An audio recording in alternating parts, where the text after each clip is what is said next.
Good afternoon, everyone, and welcome to today's subject, which is going to be about personal income tax.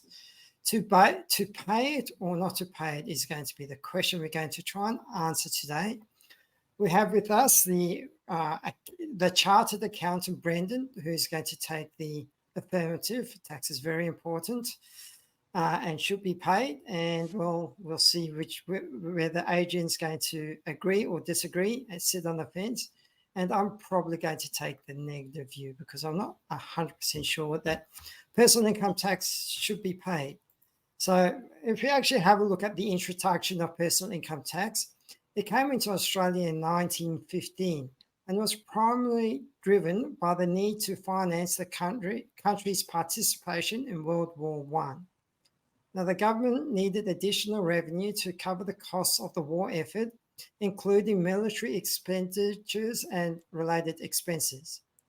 The income tax was seen as a way to generate funds and distribute the financial burden more equitably amongst the population.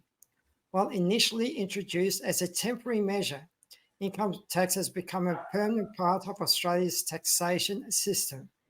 And it's that last part, when income tax was initially introduced, it was the government said to the masses, "Oh, what we're going to do is we're going to introduce tax to fund the war. It's only going to be for 2 years, and we're only going to tax the rich and not the poor people." And all the poor people said, "Yeah, that's good. Let's have a go at the rich people because they're rich, and it's not fair that they make more money than us."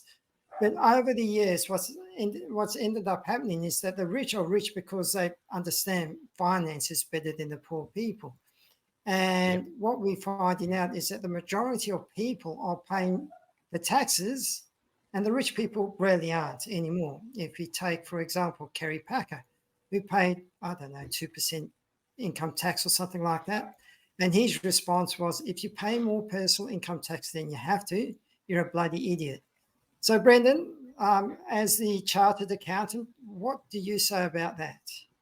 Okay, well, look, let me call myself an ex-chartered accountant because I'm not practicing or not nor have done for a long, long time. But yes, I have views.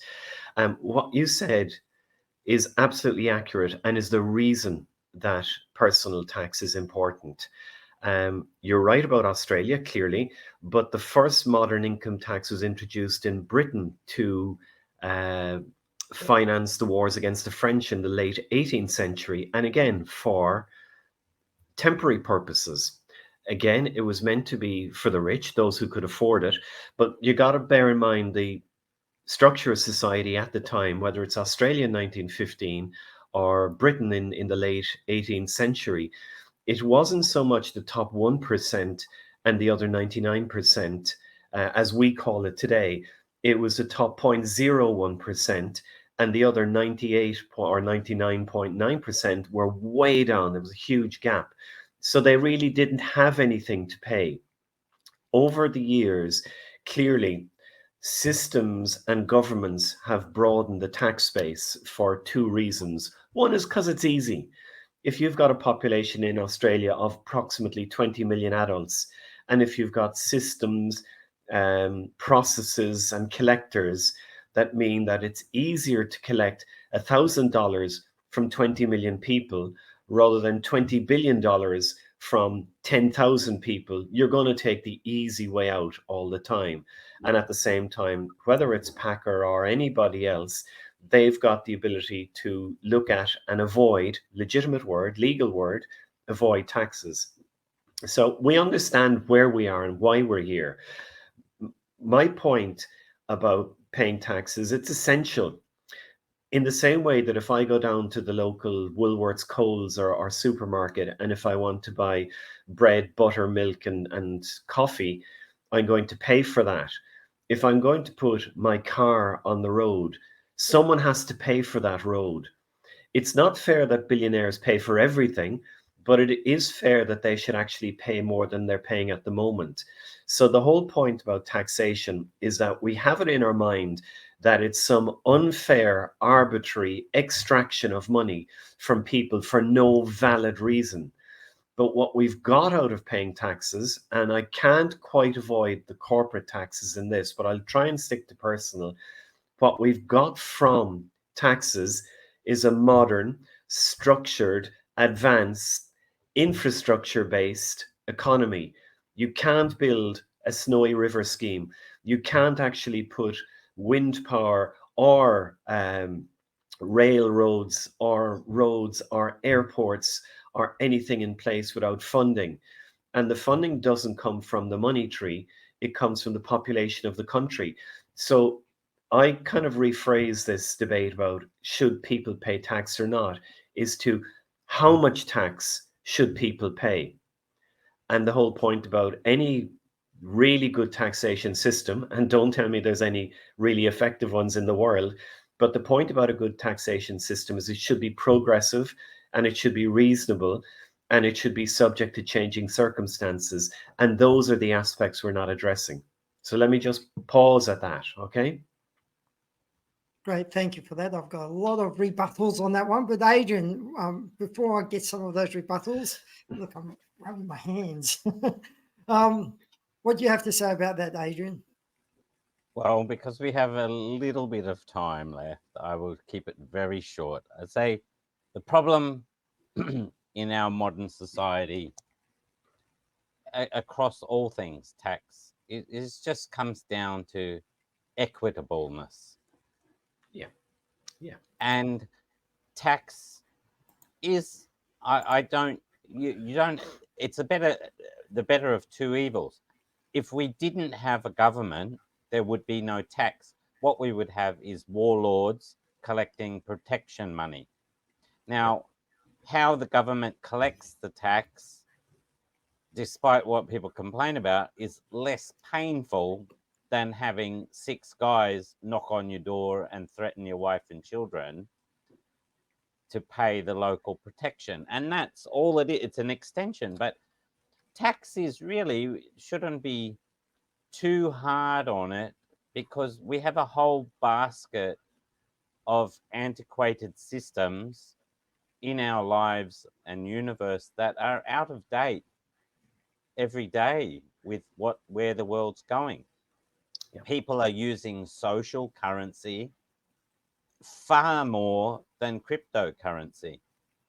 The getting into a company and working your way up in a company requires soft skills and EQ, adaptability. So it's just it's part of puzzle. Like, why aren't the buses all electric or using solar? We just haven't caught up with making everything efficient. But if you look at it, we're on the verge of an industrial revolution that is a renewable revolution where people are going to change over to things in the same way they changed over to diesel from steam. You just got to give it time. It's got to go into mainstream. Even if you got you could have the best latest version of an iPhone. It doesn't mean, I mean, it's got the bell curve. You have the early adopters, you have the late adopters, and you have the mainstream. Electric cars is going, well, wait till they do it with everything else. Like everyone's got machines at home, washing machines, TV, microwaves, things like that. Everybody who's poor is going into self-sufficiency mode, doing the most basic human things, growing their own food. Now, the government's not taxing that yet, but they have land tax. But you have to look at what it is. This all came when civilization had local government and you had local toll bridge mentality, which is what landlords do in Australia and every developed nation. It is the most basic lazy form of revenue generation is toll collection. And it's like I said, the lesser of two evils. Do you want to have warlords like they had in China, where yeah, people are mass migration and burning your house down? Or do you want to pay for the protection, because they're not only protecting you from your local warlords, they're protecting you from your overseas warlords who maybe want to take a part of your country. So I'm in my old age, and as a father, I'm probably erring closer to Brendan than when I was a university student and a grade 12 student, learning about all the different types of government around the world, from socialism and communism. But equitableness in tax is the thing to debate. Yeah. Whether you're penalizing people who are trying to get ahead by also taxing them with one hand while you're also giving them financial benefits, or the dole or Centrelink with the other hand, is kind of like a bit of a cock tease. To put it politely. Before you jump in, Paul, let me say one very quick thing. Unusually, I agree with every single thing that Adrian just said. Over to you. All right. And I could see you going, yes, yes, yes, yes. So the first thing I want to talk about is Adrian's talking about warlords and cartels. The ATO is it's a cartel in itself. If you don't pay your tax, you are going to get that knock on the door. And if you have a look at... You just used the example of Kerry Packer. Hang on. If you have a look at Al Capone, who was perhaps an evil man in his own right, they managed to get him on not paying income tax. So there's a lot of people that if they don't pay their taxes, they will get the knock on the door. And if they have abused the system, they could find themselves in jail. And I've heard many people are so scared of the ATO that when they do get a knock on the door, it might not be a physical knock on the door, it might be something else. What they do is a lot of people have actually committed suicide. So that's the first thing. Is I do think that the ATO, it might not be as what you see in the westerns where they turn up with guns in your head, or mafioso where they kneecap you and things like that. So that's the first thing I wanted to say, is that I do think that the ATO is a cartel in itself because it's forcing you to pay the taxes, the personal income tax. The second thing is you were talking about, and we're talking about personal income tax, right? There are other taxes. There's corporation taxes as well. And one of the arguments was that our personal income tax goes towards creating the infrastructure that we have. And my argument is that, and I've been around long enough, I don't know if Brenda was in Australia, and Adrian, I don't know if you're in Australia at the time, but I remember when we had the 3x3 tax, where when you put petrol into the car, a certain amount of tax went into the roads and things like that. So the taxes for the roads and the infrastructure were actually paid from putting petrol into the car through the corporations. But I'd love to hear Brendan. Brendan was going, no. So come on, Brendan. What do you have to say about the warlords and the cartels? Look, got to be a tiny bit pedantic about this. Yes, the ATO has a monopoly on collection of taxes for the simple reason that if you didn't have the statutory resources behind the ATO, virtually nobody would pay taxes in the same way that we don't want to pay for it. If I can go down to Coles and Woolworths and ask them for bread, butter and milk and they give it to me for free, I'm going to do that rather than voluntarily pay. The second thing is the nature of a state as defined, and I can't remember who defined it. The state has a monopoly on violence in an organized society. That means it's got the security services, the military, etc. And that actually is the big stick behind keeping people, making people be law-abiding. Part of being law-abiding is paying the taxes to actually fund the state. So there is a little kind of parallel between insurance and paying taxes. And again, I am going to come on to corporate and other taxes in a second, because you can't just actually look at one piece of the jigsaw. You always have to look at the total jigsaw. So I complain about insurance, and everybody complains about insurance when you pay your car registration and your motor insurance, and then your house and contents insurance, and then your health insurance, and then your pet insurance, and then your feckin' travel insurance, and every bloody insurance. until the point where you actually need to make a claim. And then we go, oh, I wish I'd probably taken the better policy. I wish I'd paid a little extra. Oh, look, I lost all my laptop and all my technology devices on that trip to India, and it only covered half of them. I wish I had gone for X, Y, and Z. Adrian's point about the warlords, I think, is absolutely telling.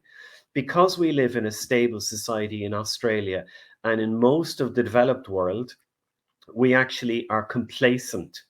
And the point about warlords in China, and anybody who's into kind of history really understands that warlord period between the, the 19 teens and post the Japanese invasion in 1930. China was absolutely an appalling place run by thugs 20 times worse than Al Capone. But those warlords are in many other parts of the world today. You want to talk about Myanmar, where you've got some issues, let's say this week, and across a huge swathe of Africa, they still exist. And the nature of humans is that 99% of us want peace and security, but 1% of us will always try and dominate. So unless you have that monopoly on violence, the law, the police, the security services, border control, the military, and it's backed up by funding, which is the ATO, society will fall into chaos and anarchy. And none of this is good, but it's not an evil, but you could call it the lesser of two evils. And it's 100% essential that the ATO has the ability to collect tax. But the single point Adrian made that I'm going to repeat again and again is we're not talking about whether tax should be paid and collected. It is the equity. That's what we're talking about. And I'll just say it and then I'll pause. That's why you've got to look at this full suite of taxes. So, one thing that I could never understand from the time I was a young chartered accountant, which is a long time ago, why do we charge different rates of tax for personal pay as you go, personal capital gains tax, capital acquisitions tax, debt taxes in certain countries, inheritance taxes in certain countries, VAT or GST? And why are all those rates different?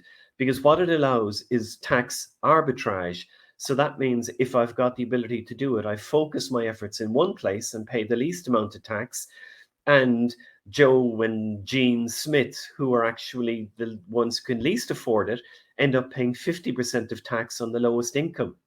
And corporate taxes has to be a part of this, because otherwise there is no equity, and all you get is that resentment that builds and builds and builds into what we see in many of the uninformed sectors of society that says that Kerry Packer and various others are not paying their fair share, so I'm not going to either. And it's has to be down to the government, informed by the ATO, and serious strategic long-term thinkers about how to completely rebuild a tax system to make it equitable. So I'll repeat it again: equity across the board, across society, aiming at those who can pay most. And you can call me communist, socialist, or a goddamn Christian, but it was Jesus Christ originally said that those who should pay are those who can afford to pay. So did Marx, by the way. So I think that I'm starting to, Adrian's clapping on that one. I'm starting to, I agree with what you said there. If there is going to be a personal tax system, and I'm still not too convinced about it, it does need to be equitable. As we've said, Not Kerry just Packer not would just have tax, Paul. Not just tax. We How many years does civilization need to exist before we behave perfectly civilized and help well, the people we can help? Those things were put in place because as individuals we don't have the capacity to help everybody, and it's a way of redistributing resources to people that you don't know that need help just as much as your neighbor. But if you have to go to work, you can't help them. So it's a way of putting the people who can help and have the time to help or the resources to help, and you pay for that convenience of not having to not sleep because you have to work during the day and look after something for the rest of your community at night. It's just a question of equity in resources, like the ownership of what should be national resources, what should be universal resources. If we talked last week about universal basic income, should there be universal basic ownership of national resources? Okay, like,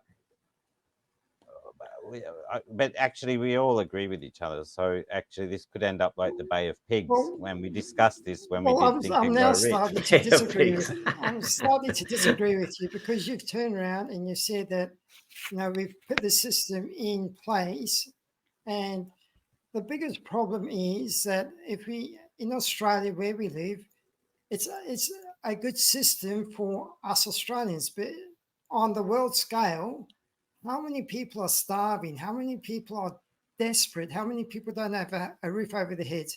In Australia, we're in the top 4% anyway, just because of the country. We're lucky to be in the country we live. Yeah. But if you go to Africa, you go to India, you go to Thailand, I mean, all of these. What I'm saying, Adrian, is that the system in 2023, right? We've had, I don't know, thousands of years as a civilization of man and woman to get this right, and we still don't have it right. I mean, most But people are starving to death. well, I know they're not, but they're not, Paul. Paul. No. They're not. They're Have you not. been to Africa? Have But you been to Africa? But Africa is standing up, Paul. They're Yeah. standing up.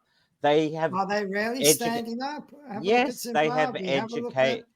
They have educated people. They have realized they have been kept poor, not just by the European countries that colonized them, or not necessarily from Europe, but anybody who went in and owned their resources in the same way that Australian Aboriginals do not own the mines. Absolutely. That's the And comparison. they're standing up. They are standing up, and so they should. And You know, that, because we're evolving as a human race. I'm and sorry, Adrian, don't Paul. that's wanna where I fight. agree with you. Like in our constitution, it says, we the people of Australia. So basically, what that means is that we the people of Australia own Australia and all the resources that are part of that Australia. So why can BHP go and take all of our resources out of the ground and make a profit at our expense? Because it's our resources. We the people of Australia. But the theory is, and look, the theory there is that we, the people of Australia, appoint BHP as our agent to do something and then pay their fair BHP share of don't take tax, us out. pay their fair share of tax, and that's where the system is falling down. Tax, the lack of enforcement of an equitable, I'm going to repeat it, tax system is the problem. And, Yeah. you know, I'm going to rebut what you said about most people are starving. It's absolutely an indisputable fact that in the last 20 to 30 years, about 2 billion people have been lifted out of abject poverty around the world, China, 2 India, billion out Africa, of and elsewhere, because of trade and economic development. So we're humans and we'll never be perfect. We'll never hit the Star Trek Federation side of things, but we're improving incrementally. I need to say something. Paul, you have to consider too, taxes are there to stop physically large people from taking from physically small people, or weaker people in the society. It's to protect the old, and in most cases female population and children, from thugs, terrorists, and you know, just generally people who like to take things from other people without repaying them. All those countries you mentioned, Africa and India, have a problem with patriarchal societies and disrespect for women. as well. And a lot of the things that they need to get the country ahead have to protect women first, because if you look at the Asian example, when the first Asian crisis happened, yes, lots of Asian businessmen jumped out of buildings, hung themselves, suffocated by burning charcoal in their small apartments. What kept the economy going was mothers who were in the white collar workforce, in offices, running companies and keeping them alive from behind the scenes, because they were in safe society. They were respected in public. They have laws in all those Asian countries for against rape and kidnapping and things like that. And same thing in Australia. You empower the female population. That also reduces the crime rate, reduces the need for certain services that they can give. But ultimately, it all started in the caves. And when another group of people came over, you made sure you had people in your tribe to protect the weak in your tribe. And they paid for the privilege. They made dinner, they found food for you. It's just on a larger scale. Yeah, that I agree with you, but I suppose the whole discussion today is about personal tax. I think I mentioned earlier on, with our petrol taxes, we're paying a tax on a tax on a tax. So the cost of petrol in Australia should not be $2 a litre. Yes, At best, your issue it should probably be 50 cents, and that's including Australia is overtaxed and overgoverned. For a population of 28 million, we do not need 3 levels of government. Agreed. Agreed. Agreed. Talking about three levels of government, this is where the taxation comes in. We have state tax, exacerbates everything. Plus, not just the tax cost, the actual provision cost in states of printing everything separately and running it separately. We have a national scholastic test, and yet all the states have separate curriculums. So it's just governments, Paul, are traditionally always behind the times. It's nothing scary. They occasionally, some people get through the gaps and change stuff. And if it becomes too inequitable, they start torching buildings. And may I add, Adrian, this is, I hate today because I'm agreeing with everything you say, but why is that such a tall? Did you originally, when you met me, take an instant dislike to me? The opposite. I as I was saying to Paul earlier, I love an absolutely healthy debate where you have a respectful disagreement, and normally you and I have different perspectives, which is great, which I really appreciate. But to follow on what you're saying, yes, as an outsider, I'm careful about my accent. It makes zero sense to have a federal structure in Australia today. 1901 made perfect sense, but that's not going to change because turkeys don't vote for what's coming up in 3 weeks' time.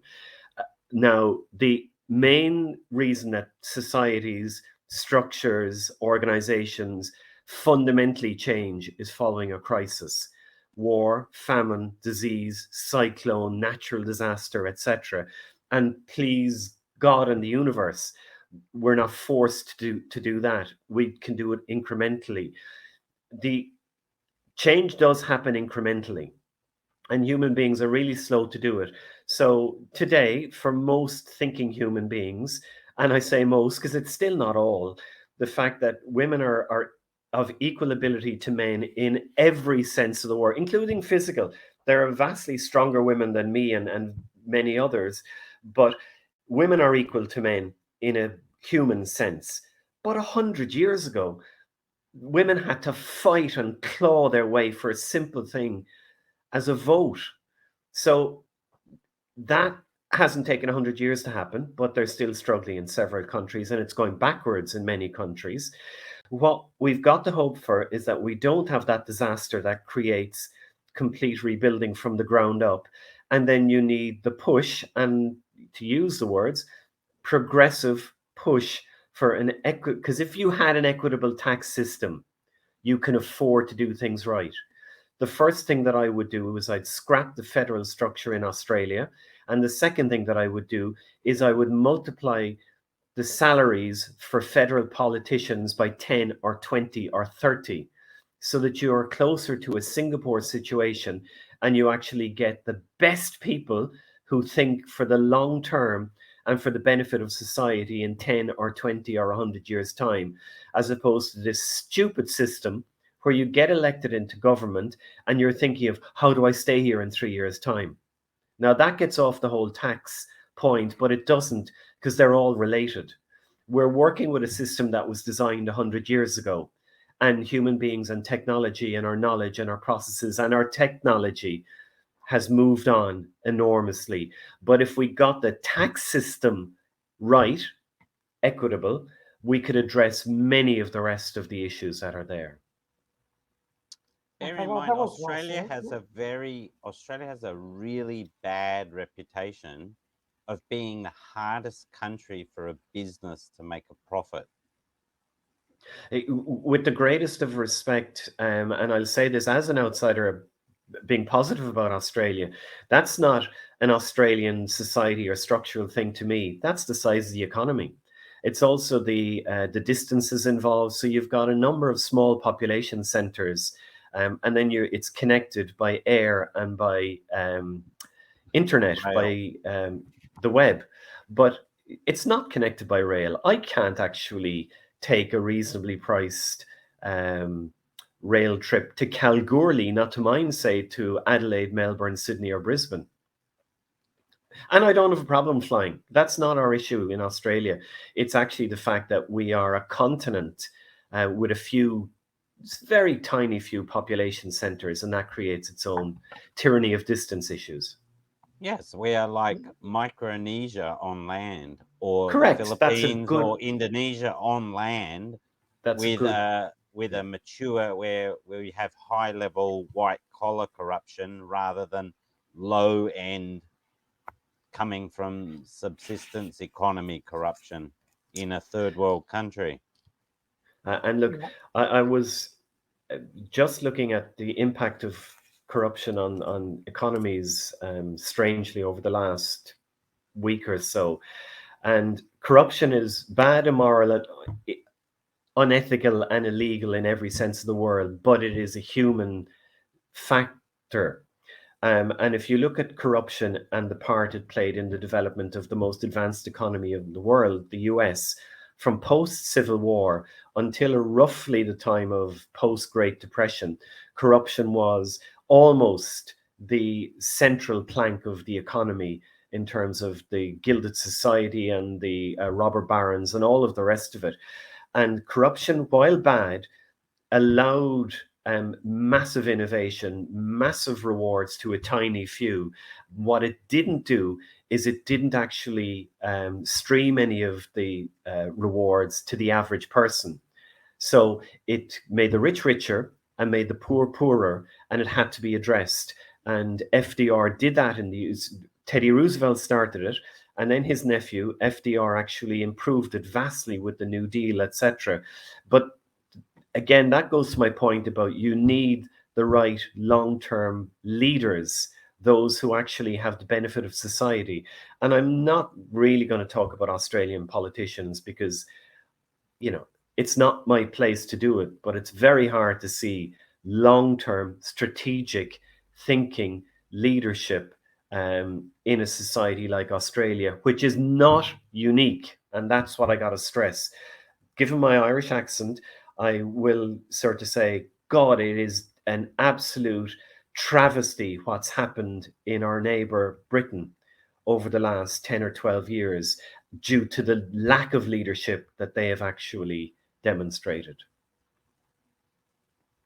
Okay, well, that's well said. I do think we need to overhaul the whole system and make it more equitable.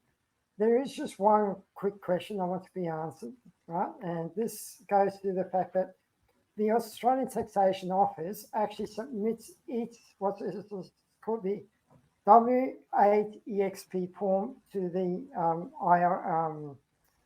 the Internal Revenue Service in America. So why is Australia paying tax to America? Oh, I don't know that. Right, and I think that's really my big argument about all of this is we're assuming that personal taxes are going to the infrastructure, into protecting us and making us safe.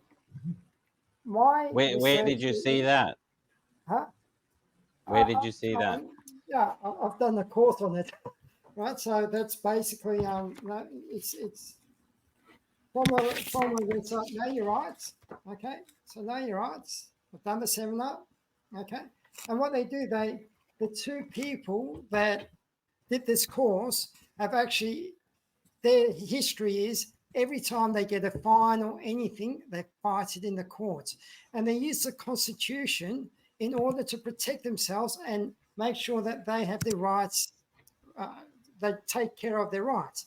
The biggest problem in Australia and the West is that we're so busy working that when somebody attacks us and has a go at us, for instance, parking fines, speeding fines, inequitable, unjust parking fines, unjust speeding fines, we don't have enough time or resources just to say, hey, I have the right to be heard in court and all that, because they just use the cartel of the whole court system against you.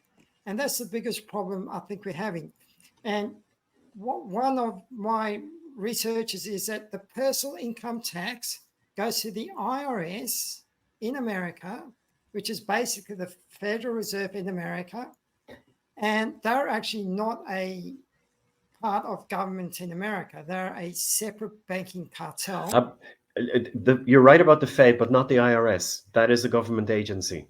Right, okay, but the Fed is not part of the government, right? Correct. Okay, correct.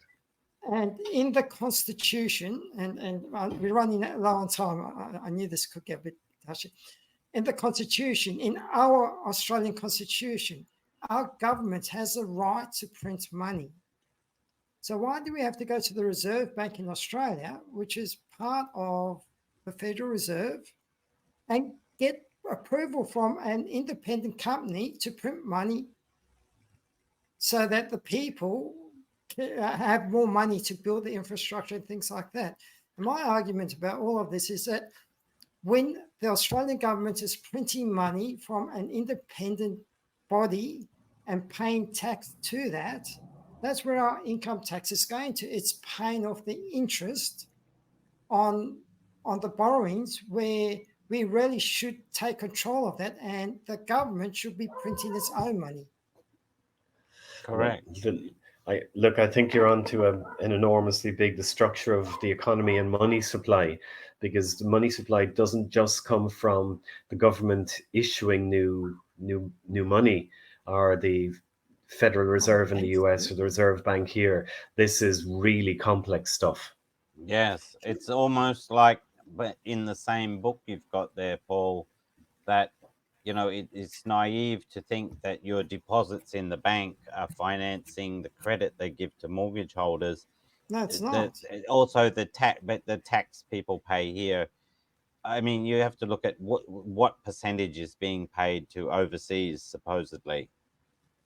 What percentage of tax collection? What's that called? You mentioned the form or something at the start of it. It's called Know Your Rights Group. It's an Australian group. Oh, yeah, no, but what's the tax paid to the US called, or what is the return? The form that they fill in, it's the the W-8EXP. Say that again. It's a W-8EXP. W8. Those guys IRS form W-8EXP. Those guys who wrote that book, Paul, should make an app that people can keep in their car, so that when police stop you, it quotes and reads the actual act to the policeman that they're infringing. And if you follow them, like I used to follow them, I don't follow them anymore because I just don't have time to go down that rabbit hole. But the policemen don't understand the laws themselves. They just It's uphold what they've been told to uphold. that's for So if sure. you turn around to a policeman and you say, you can't do this to me because I've got these rights, the policeman will use brute force against you, pull you out, throw you in jail, and all of that. And then you go to the court system, which again is a cartel that protects the whole system. So you turn around and say, well, I had the right to do that. And the judges, here's an interesting fact, and we really got to finish up. One of the things that we're not allowed to have is a star chamber. So do you guys know what a star chamber is? No. Yeah. High level advisory. Yeah. A star if you chamber say it is like one that, person yes. holding judgment over everybody else. Yeah. Right. So in Australia, we should have the right to have a jury come out and, if we've got grievance, have a jury do that, but they don't. We've got star chambers all over the world. And if we actually have a look at the history of the world, I think in 1776, there's a rebellion, and that's when that law came in, star chambers. Anyway, look, guys, gone on way too long already, but it's been a fascinating discussion.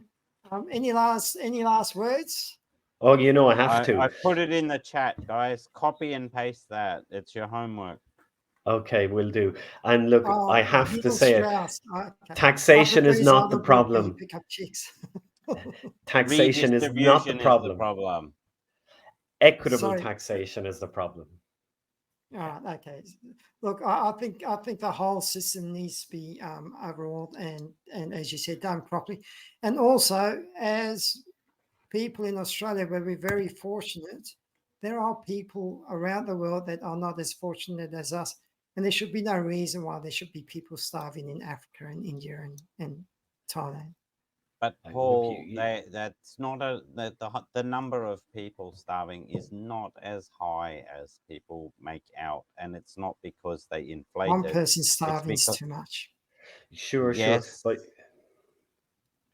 yeah, but I'm going to follow Adrian. Most starvation is due to war or other kind of similar situations that's human driven rather than lack of food. Yes, it's not the way it's told to the people who collect the money on behalf of like the all the Salvation Army and everything. If you look at it, it's I mean even in Australia, I'm gonna you're gonna get a lot of comments under this. Yeah. It's compared to other countries, it's actually pretty difficult to starve to death in Australia. Yeah. That's in Australia, unless you're an Aborigine in Alice Springs. Even so, the point is, we have a social system here that doesn't allow people to fall through the gaps as much as we have a government system that does. We have people that are educated to believe it is the right thing to help people when they're in distress, and that is the law of the sea. Oh, the law of the sea. Oh, no, don't go down there. All right, guys, we've got to wrap it up there. Brendan, what last word? Okay, last word, and it's not tax this time. It's that because we're in such an advantageous position in Australia, we've got to make sure that we bear in mind that we're sitting at the top of human existence in countries like Australia, and there are very few. And it is not perfect. It never will be perfect, but we are so much better off than ever in the history of the world. And that's true, but that's called evolution. All right then, guys.